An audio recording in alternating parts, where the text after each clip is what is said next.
Hey guys, welcome to the Wrestling Lowdown Show. In this video, I will be reviewing the HBO Max documentary on Andre the Giant. And now, I know this came out probably like a year ago, a while ago, but I might as well give my thoughts on it. First off, I do like the fact that it's not a WWE production.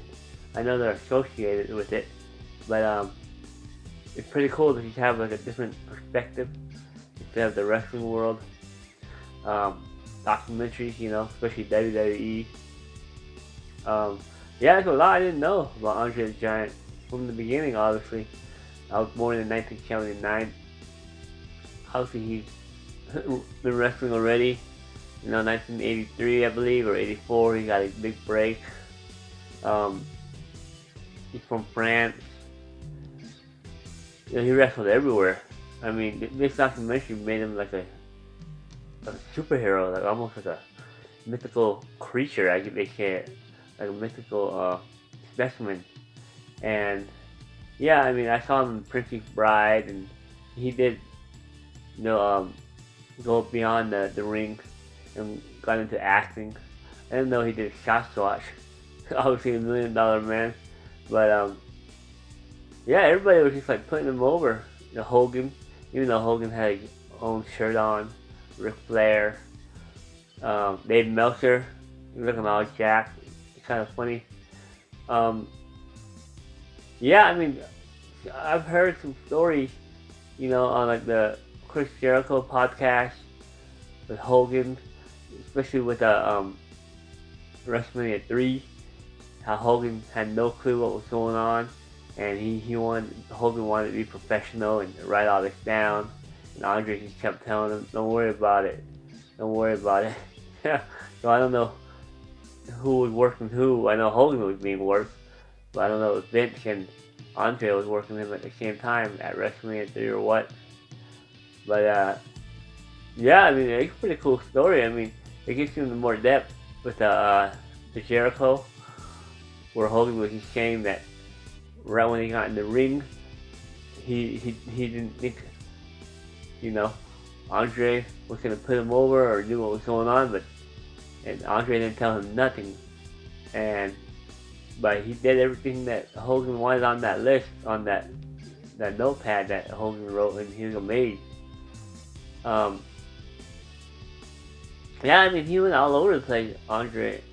Even the recent last year, Dark Side of the Ring with Herb Abrams or whatever, the UWF.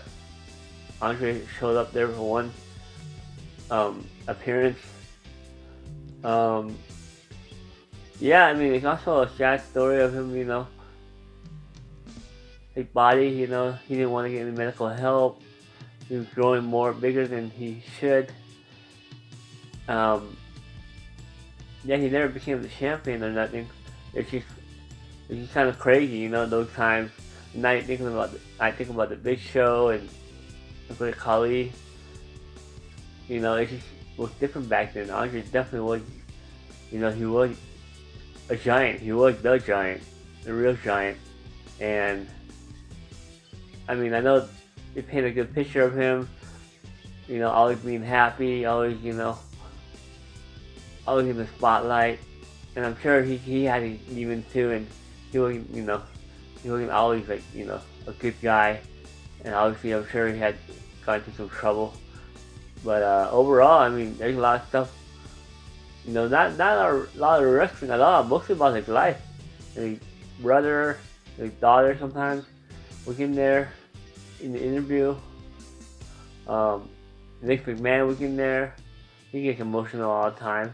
But you never know with that guy, Vince. But yeah, overall, I liked it.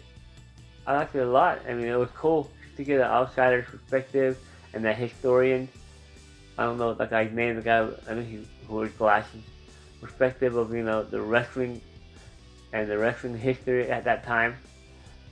So yeah, I'd recommend it.